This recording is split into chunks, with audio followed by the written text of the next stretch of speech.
Madame Hélène Caron, fondatrice de la Maison d'Hélène, est décédée. La MRC de Kamouraska juge essentiel le projet de la piscine du cégep de la Pocatière. Une autre rencontre citoyenne à l'agenda à Montmagny.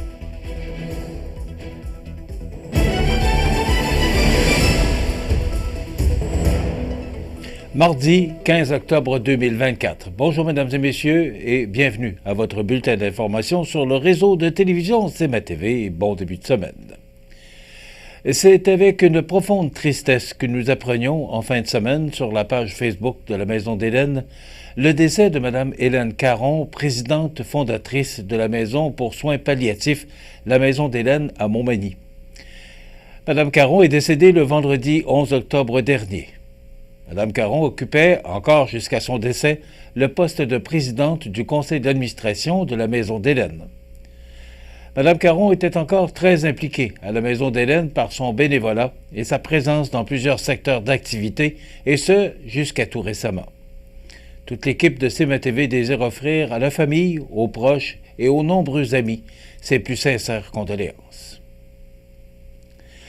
Le dossier de la réfection de la piscine du cégep de la Pocatière, qui a connu de nombreux rebondissements depuis quelques mois, revient dans l'actualité alors que la MRC de Kamouraska annonçait, la semaine dernière, qu'elle investira dans ce projet à titre de partenaire. On se souviendra que le 12 juillet dernier, à la suite du refus du gouvernement d'accorder du financement en provenance du programme d'aide financière aux infrastructures récréatives, sportives et de plein air, le PAFIR-SPA, le cégep avait plutôt été invité à procéder à sa propre campagne de financement dans la communauté, ce qu'il avait qualifié d'utopie, compte tenu de l'ampleur du manque à gagner et de l'urgence de la situation. Ne recevant aucune proposition de solution à court terme, la direction du cégep de la Pocatière avait alors demandé, dans une lettre adressée à la ministre de l'Enseignement supérieur, Mme Pascale Derry, la confirmation du soutien additionnel du gouvernement du Québec au projet de la réfection de la piscine du cégep à une hauteur minimale de 75 %. En parallèle, le cégep devait continuer à collaborer avec les acteurs locaux, politiques et communautaires afin de soutenir la mobilisation entamée pour trouver les fonds qui viendraient compléter environ 25 % du financement requis en provenance du milieu. Dans son annonce de la semaine dernière, la MRC de Kamouraska a décidé d'investir la somme de 1,2 million de dollars pour la réfection de la piscine du cégep de la Pocatière, soit une aide financière représentant 10 % du projet, estimé à près de 12 millions de dollars, à titre de partenaire, les élus du conseil de la MRC reconnaissant que la piscine du cégep constitue un service hautement essentiel pour les gens d'ici et que sa fermeture représente un enjeu majeur au niveau de la sécurité aquatique, notamment pour les familles et les jeunes. L'intervention financière de la MRC de Kamouraska dans ce projet est d'autant plus inattendue, considérant que M. Sylvain Roy, préfet élu de la MRC, invité par CMA-TV dans l'émission quotidienne Bonjour Côte-du-Sud du 6 août dernier, avait déclaré que la MRC de Kamouraska avait très peu de fonds pour ce genre de projet. Écoutons M. Roy. Vous savez qu'une MRC a très peu de fonds propres. Une MRC vit de quote-part de ses municipalités. Quand elle a des services à rendre aux municipalités, il faut que ça se paye via des quote-parts. 70 % de notre budget, ce sont des paiements de transfert, des montants, des enveloppes de transfert du gouvernement pour des projets très précis, auprès des organismes, des entreprises que l'on soutient. Mais à part de ça, on a très peu de fonds. Ce sont nos municipalités qui nous fournissent l'argent via une quote-part. Et évidemment, on prend la décision ensemble, mais on a très peu de sous. On a un budget de 10 millions. C'est pas 150 milliards, là.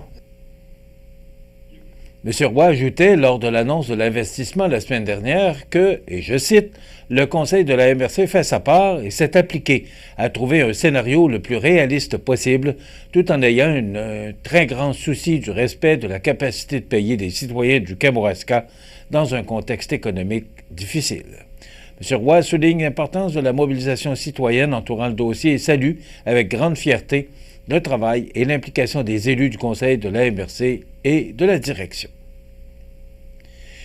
Une autre rencontre citoyenne de Montmagny à l'agenda. On vous revient dans 60 secondes. Animalerie Montmagny, on aime vos félins, parfois taquins. Oui, vos chiens, même les coquins. Vos oiseaux qui chantent en duo, c'est pour l'amour des animaux.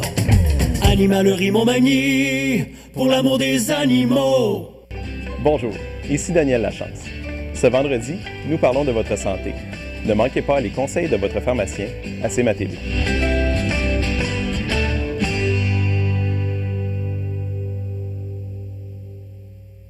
Au Canada, entre avril et novembre, l'hirondelle rustique fait son nid sur des constructions humaines.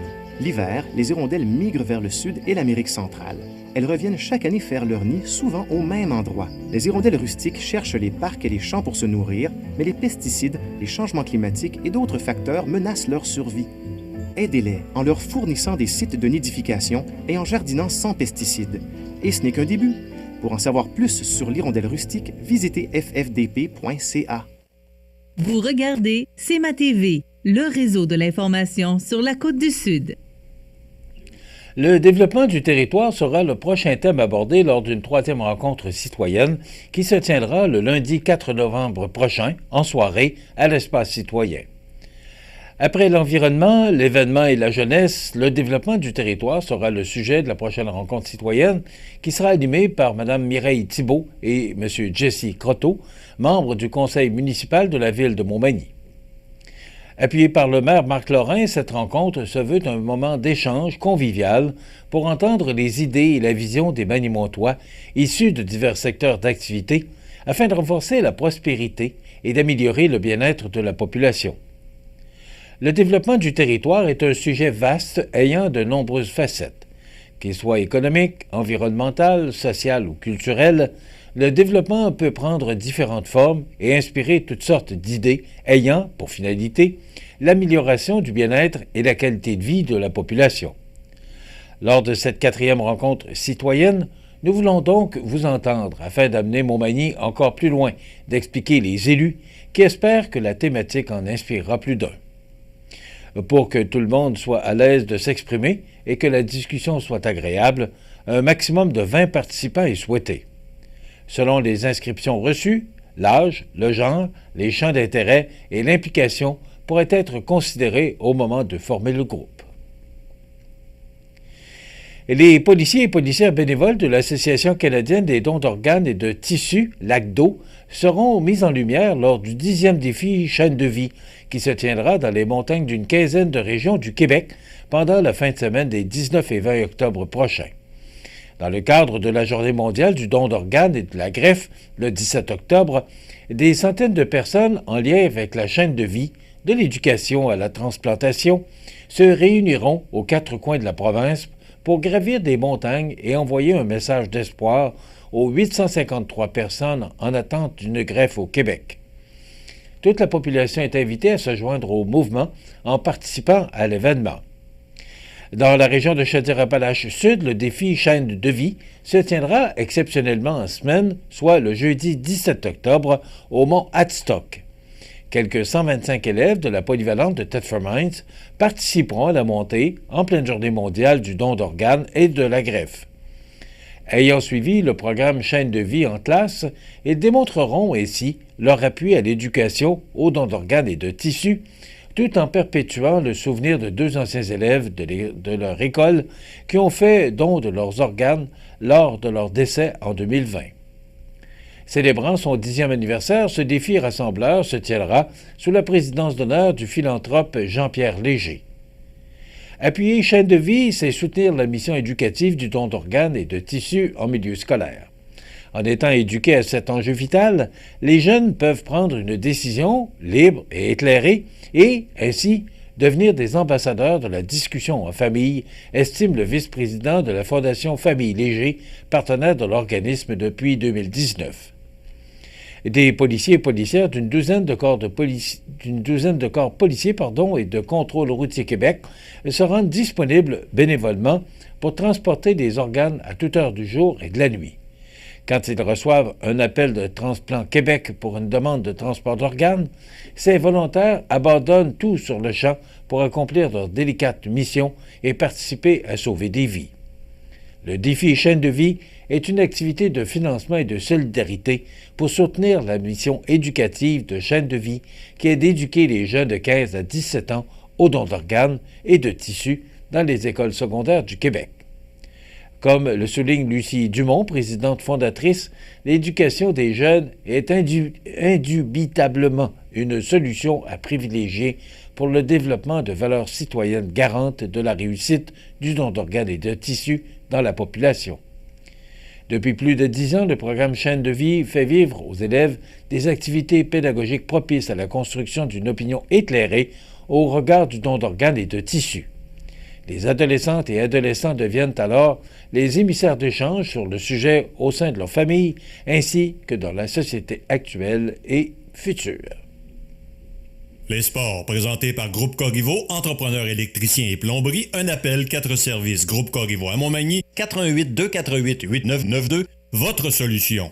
Vous avez des projets de construction ou de rénovation? Pensez Groupe Corriveau, entrepreneurs électriciens et plomberie.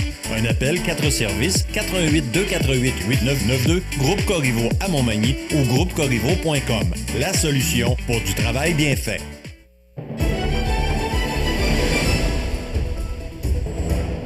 Voici les résultats des matchs disputés en fin de semaine dernière dans la Ligue Junior 3A et la Ligue Junior 2A. D'abord, dans la Ligue Junior 3A, l'Everest de la Côte-du-Sud a retrouvé le chemin de la victoire contre les Cobras de Terrebonne par le compte de 4-3 devant plus de 518 spectateurs réunis à la Cité du Sport. La troupe de Simon Lebrec, tirant de l'arrière par un but, a répondu en deuxième avec le but de Xavier Fournier et de Joey Pelletier à 23 secondes d'intervalle. Avec 18 secondes au tableau indicateur, Gennaro Frondito des Cobras crée l'égalité 2-2. Les deux équipes se sont partagées les honneurs en troisième pour amener la rencontre en prolongation. Mathis Martin a marqué son 4e de la saison avec un homme en plus. Félix Bisson ne s'est pas laissé impressionner en marquant son 2e de la rencontre, mais le capitaine Dan Chrétien fermera les livres en avantage numérique avec son 7e de la saison après 3 minutes de jeu en prolongation. L'Everest revient à domicile pour affronter les Prédateurs de Joliette qui connaissent un début de saison difficile avec seulement 2 victoires. La formation sud-côtoise a continué sur sa lancée en prenant l'avance 3-1 après 20 minutes de jeu dans le match qui les opposait aux Prédateurs de Joliette à l'Aréna de Montmagny. Serine Netichaboy, avec son 8e de la saison, alors que Mathieu Martel marque son 1er de la campagne, et Tommy Bouchard fait scintiller la lumière rouge pour son 3e. Émile Lacourcière réduit l'écart à 1 but, donnant un peu d'espoir à son équipe, mais Félix Riverain marque son 9e en milieu de 2e période. L'Everest rentrera au vestiaire avec les devants 4-2. En fin de 3e période, Émeric Janson marque un but important pour ramener les Prédateurs dans le match. Un 5-3 n'est pas venu aider la cause des Prédateurs, mais il n'y a pas eu de dégâts sur la séquence. Trop peu trop tard pour Joliette, l'Everest remporte le match 4-3. Du côté de la Ligue Junior 2A, le Caron Industrie poursuit sur sa séquence victorieuse avec un gain de 9-4 sur l'Assurancia de Beauce-Sud. Après une première période difficile, l'équipe manimontoise a rebondi et est revenue en force. Les marqueurs pour le Caron Industrie, Vincent Boulay avec 3 buts, Théo Lisotte, Félix Saint-Pierre, Émile Ouellette, Charles-Étienne Lemelin, Loïc Saint-Laurent avec chacun un but. Le joueur du match pour Mutuelle Assurance Côte-Sud est remis à notre capitaine Vincent Boulay avec une récolte de 4 buts et 2 passes. Voilà ce qui complète notre bulletin d'actualité. Dans quelques instants, les prévisions de la météo. C'est tout pour l'instant. Bonne journée, mesdames, messieurs. Pour rejoindre la salle de nouvelles de CMA-TV, nouvelles au pluriel @cmatv.ca ou encore 88 241 13 13 poste 226.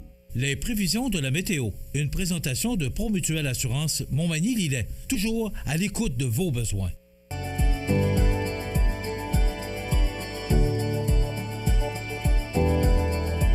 Promutuelle Assurance, votre assureur local.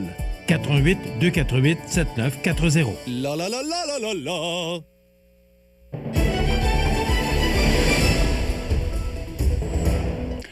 Alors, c'est le retour après un long congé de 3 jours. Une belle fin de semaine, là, samedi et dimanche. C'était le festival de Loi-Blanche.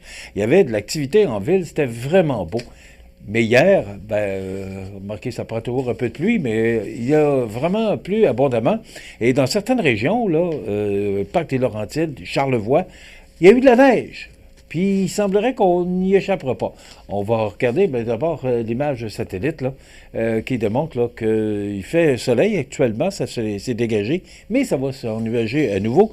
Et l'image radar, démontre là, que dans quelques heures, on devrait avoir des précipitations. Donc, ça nous donne en détail pour les prochains jours. D'abord pour aujourd'hui, mardi, généralement nuageux avec 40 de probabilité d'averse ce matin et tôt cet après-midi.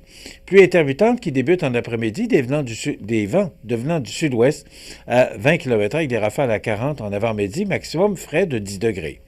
Ce soir et la nuit prochaine, de la pluie intermittente ou de la neige, bien sûr, vous avez bien entendu. Vents d'ouest de 20 km/h qui deviendront légers au cours de la nuit avec un minimum de 6 degrés. Demain mercredi, de la pluie intermittente qui cesse en matinée, dégagement par la suite, vent du nord-ouest de 20 km/h avec un maximum de 11. Pour jeudi, c'est le retour du soleil avec un maximum de 12. Vendredi, du soleil, 13. Et pour l'instant, pour la fin de semaine, c'est quand même loin de nous, c'est du soleil venteux pour samedi avec 16 degrés et alternance de soleil et de nuages, maximum de 14 pour dimanche, mais on pourra vous en parler dans les prochains jours. Les normales de saison à ce temps-ci de l'année sont de 9 le jour, 0 la nuit. Le soleil s'est levé à 7h01 et se couche de plus en plus tôt à 17h54 minutes. Il fait actuellement 6 degrés à l'extérieur des studios de CMA-TV. Les vents soufflent de direction sud-ouest à 17 km/h. L'humidité est à 85 % et la pression barométrique est à 100,1 kPa. Maintenant, pour le bateau qui fait la navette entre Montmagny et l'île aux Grues, 2 départs sont prévus pour l'île aux Grues, soit à 14h et 17h15, et les départs de Montmagny, 14h45 et 18h. Voilà, ça complète les prévisions de la météo. Peut-être un petit peu de neige au cours de la nuit, mais on parle de 6. C'est peut-être peu probable, mais il va falloir commencer à penser à se poser ses pneus d'hiver. Ça s'en vient. On n'y échappera pas encore cette année. Voilà, dans quelques instants, on vous propose la chronique chasse et pêche en compagnie de Bruno Gagné de Bouffard Sport. On reçoit M. Steve Gignac, qui est le nouveau directeur général du Cégep de la Pocatière et du Centre d'études du Centre d'études collégiales. Excusez-moi, 3 jours de congé, ça paraît. Donc, du Centre d'études collégiales, M. Steve Gignac sera avec nous au cours pour nous parler de ses nouvelles fonctions. Il y aura la chronique de la pouponnière, l'actualité. C'est ce qu'on vous propose comme menu de cette émission du 15 octobre. Je vous souhaite donc une excellente émission à notre antenne.